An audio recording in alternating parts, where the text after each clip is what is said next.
साकिब बशीर साहब, ये बज़ाहिर तो ये 19 सितंबर तक की डेडलाइन है, तो छुट्टियां सुप्रीम कोर्ट की ख़त्म हो रही हैं 9 सितंबर को, तो आपको लगता है कि 9 सितंबर के फ़ौरन बाद 13 जजों का फुल कोर्ट बैठ के जो नज़रसानी दरख्वास्तें नून लीग और पीपल्स पार्टी की आई हैं और जिनके बारे में चीफ जस्टिस काजी फायज़ साहब भी बड़े मुतहरक हैं, वो फुल कोर्ट बैठ सकती है 9 सितंबर के फ़ौरन बाद इलेक्शन कमीशन की 19 सितंबर की डेडलाइन से पहले? कोशिश तो जो है वो होगी इस हवाले से, क्योंकि जितनी जल्दी और जितनी तेज़ी हमें नज़र आई कि 12 को फैसला आया, 12 जुलाई को, 16 को नज़रसानी दायर हुई और 18-19 को कमेटी के सामने भी वो मामला आ गया, और जितनी तेज़ी है इससे लगता है कि शायद जो आखिरी हफ्ता होगा छुट्टियों से पहले, वो अगर कमेटी सुप्रीम कोर्ट की बैठेगी तो उसके सामने हो सकता है ये मामला रखा जाए, और उसके बाद जो पहला वीक है या दूसरे वीक में, मतलब 9 सितंबर को पहला वर्किंग डे होगा सुप्रीम कोर्ट में, तो उसके बाद ये 9 सितंबर वाला हफ्ता या 15 सितंबर वाला हफ्ता, मेरा ये ख्याल है कि इन दोनों हफ्तों में अवेलेबिलिटी भी होगी 13 जजेस की। जो प्रिंसिपल सीट है इस्लामाबाद में, उन तमाम 13 जजेस की अवेलेबिलिटी भी हो, तो उसके बाद जो होना है, तो मेरा ये ख्याल है कि क्योंकि इस पे तय तो हो गया कि छुट्टियों के बाद होना है, तो छुट्टियों के बाद ये लगा लेंगे। लेकिन इसमें फिर दिलचस्प मामला यही है कि 19 सितंबर तक इलेक्शन कमीशन के पास टाइम तो किसी न किसी सूरत में टेक्निकली है। अब देखना ये है कि ये 19 सितंबर से पहले ही फुल कोर्ट जो है वो 13 जजेस की वो बैठेगी, या 19 सितंबर के बाद जो है वो बैठेगी। ठीक है असरात मलिक साहब, नून लीग और पीपल्स पार्टी ने जो नज़रसानी दरख्वास्तें दायर की हैं, उनमें क्या ममासलत है, क्या फ़र्क है, क्या अहम बात है जो उठाई गई है? देखिए जी, एक तो ममासलत ये है कि इतनी जल्दी, आपको भी मालूम है कि रिव्यू अमूमन 30 दिन का टाइम होता है, तो 28वें 19वें ये आखिरी दिन जो है वो रिव्यू फाइल होते हैं। ये जितनी जल्दी रिव्यू फाइल हो किए गए हैं, ये उम्मीद से ज़्यादा लग रही है कि जी जल्दी फिक्स हो जाएंगे। और दूसरा इसमें जो देखा है हमने, वो एक बात उनकी दोनों की यही थी कि जी सुन्नी इत्तेहाद कौंसिल पार्टी थी, पीटीआई तो पार्टी नहीं थी, पीटीआई को कैसे आप ने जो रिजर्व सीट दे दी। सबसे अहम बात जो पीपल्स पार्टी ने की रिव्यू में है कि जी जैसे जमाल मंदोखेल के नोट में और जैसे याही अफरीदी के नोट में ये है कि 41 जो लोग हैं वो आज़ाद हैं और वो उन्होंने सुन्नी इत्तेहाद कौंसिल को ज्वाइन कर लिए, उनको आप दोबारा पीटीआई में कैसे ज्वाइन करवा रहे हैं? तो ये बज़ाहिर ये लग रहा है कि सारा फोकस ये है कि जी ज़्यादा से ज़्यादा जैसे जमाल मंदोखेल का जो नोट है, ताकि मेजॉरिटी उस तरफ आ जाए। तो क्योंकि जैसे जमाल मंदोखेल के नोट को चीफ जस्टिस काजी फैज़ साहब ने भी इंडोर्स किया हुआ है, लेकिन जो कमेटी है 3 जजेस की, उन्होंने नून लीग की रिव्यू नज़रसानी की जो दरख्वास्त थी वो तो कहा कि नहीं फिक्स हो सकती, इस वक्त जजेस अवेलेबल नहीं है। तो क्या पीपल्स पार्टी की जो दरख्वास्त है रिव्यू की, वो भी क्या दोबारा कमेटी में आएगी? क्योंकि कमेटी में भी हम देख रहे हैं कि कुछ जजेस बैरून मुल्क हैं, तो उससे नेक्स्ट जज जो है वो कमेटी का हिस्सा बन जाते हैं।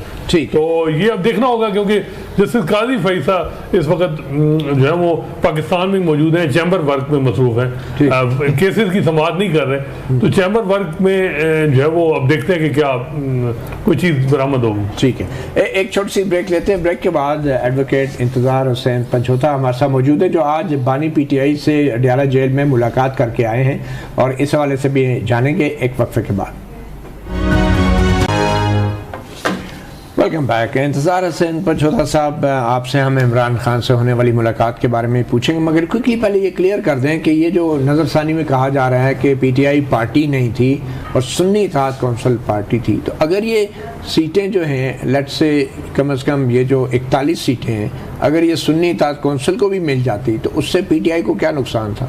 देखिए जी, नुकसान बिल्कुल ऐसा on the face of it तो नहीं है, लेकिन तहरीक इंसाफ की जो आइडेंटिटी है वो बिल्कुल इस वक्त ख़त्म हो चुकी थी प्रैक्टिकली पार्लियामेंट के अंदर भी। लेकिन 39 बंदे तो उनको फिर भी मिल रहे थे ना। देखिए वो मिल रहे थे, भी बहाल हो गई थी। बिल्कुल आप ठीक कह रहे हैं, वो उस मिलने के ऊपर भी फिर सवाल आता रहे। मगर फिर सुन्नी इत्तेहाद कौंसिल को पार्लिमानी पार्टी नहीं तस्लीम किया जा रहा था।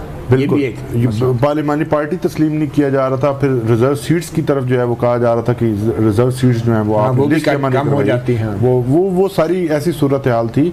और आप पीछे चलिए ज़रा 13 जनवरी को जो कुछ हुआ तहरीक इंसाफ के साथ जब फैसला दिया गया था बल्ले के निशान वाला, उस दिन जो कुछ हुआ, एक अराउंड 2-2:30 बजे के करीब इलेक्शन कमीशन की तरफ से उस दिन एक नोटिफिकेशन जारी हुआ था जिसके अंदर ये कहा गया था कि अगर किसी ने कोई और पार्टी का टिकट जमा करवाने की कोशिश की तो हम उसके खिलाफ ये करेंगे वो करेंगे। तो वो ऐसा माहौल क्रिएट किया गया था कि एक कन्फ्यूजन रही। ठीक है, बहरहाल आप भी तस्लीम करते हैं कि पीटीआई का election commission, Peshawar high court और सुप्रीम कोर्ट में फरीक ना बनना एक बहुत बड़ा कानूनी ब्लंडर था। सर देखिए, इसमें सबसे जो बड़ी बात है इस वक्त यहाँ पे सुप्रीम कोर्ट के सामने कंवल शोजब जो है वो पिटिशनर थी। कंवल शोजब पीटीआई को रिप्रेजेंट कर रही थी। कंवल शोजब पीटीआई की वुमेन विंग की प्रेसिडेंट, उसके नाम के आगे वही लिखा हुआ है। पार्टी ने तो कंवल शोजब इंडिविजुअल कैपेसिटी में नहीं किया, being president of women wing, मतलब उनका मौक़िफ़ ये तो नहीं था कि पीटीआई की उनका तो अपने लिए था ना। जो देखिए एक सुप्रीम कोर्ट के पास बहरहाल, चले ठीक है, वो तो खैर सुप्रीम कोर्ट ने बिल्कुल अपनी पावर इस्तेमाल की है।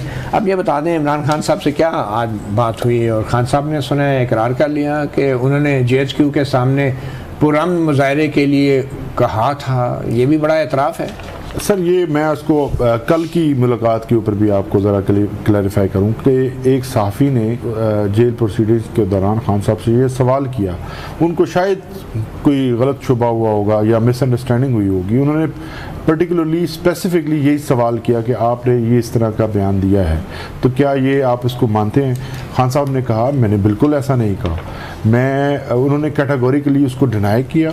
उसके बाद उन्होंने कहा कि हमारी जमात की एक तारीख़ है, हम हमेशा से पुरअमन रहे हैं और सबसे अहम मौका अगर हमारे लिए था कोई कि किसी किस्म का एहतजाज किया जाता तो वो उस दिन था जिस दिन मेरे ऊपर वज़ीराबाद के अंदर हमला हुआ था, मुझे गोलियां लगी। 9 मई के लिए पुरअमन एहतजाज की कॉल खान साहब ने नहीं दी। सर पुरअमन एहतजाज की कॉल एक जनरल कॉल हमेशा से, एक माहौल था पीछे। 14 मार्च को खान साहब के घर के ऊपर जिस तरह से 26 घंटे नहीं, लेकिन अपनी गिरफ्तारी के हवाले से कोई कॉल नहीं दी थी कि अगर मैं गिरफ्तार हो गया, क्योंकि सुबह एक वीडियो तो उनकी आई थी। वीडियो जो आई थी उसमें उन्होंने कहा था कि अगर आपको मेरी गिरफ्तारी मतलूब है तो मुझे वारंट दिखाएं, मैं आपको गिरफ्तारी दे दूंगा।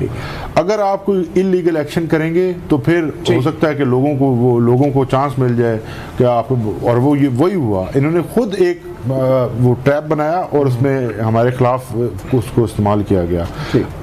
आप देखिए कि किसने कहा था कि सीसीटीवी फुटेज जो है वो चुराई जाए और कौन लेकर गया सीसीटीवी फुटेज जहां से। चले अब क्विकली बता दें खान साहब से आज की आपकी कोई मुलाकात हुई, इसमें क्या?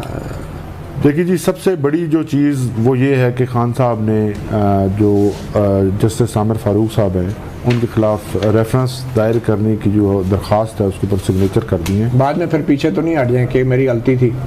नहीं, देखिए काजी फाजिसा के खिलाफ भी देखिए इस वक्त हमने जितना तहम्मुल का मुजाहरा किया आपके सामने है कि 9 मई इटसेल्फ जिसकी बात हो रही है, 9 मई को जिस तरह से एक फ़ैसला दिया गया, उसके बाद फिर एक अगस्त के अंदर एक फ़ैसला आया, फिर आगे उसके बाद फिर से ऐसे फैसला जाता है। लेकिन फैसलों की बुनियाद पे तो जजों के खिलाफ रेफरेंस सर तो नहीं जा रहा। बिल्कुल आप ठीक कह रहे हैं। अब ये जो टेरियान वाइट केस के अंदर जो फाइंडिंग्स आई हैं साथ ही जजेस की, ये अब तो जजमेंट है। टेरियान वाइट केस में बजाय जुडिशियल कंडक्ट नहीं है, ये पर्सनल कंडक्ट था उनका एडमिनिस्ट्रेटिव साइड। सर हमने बात करनी है एक जज के ओथ की।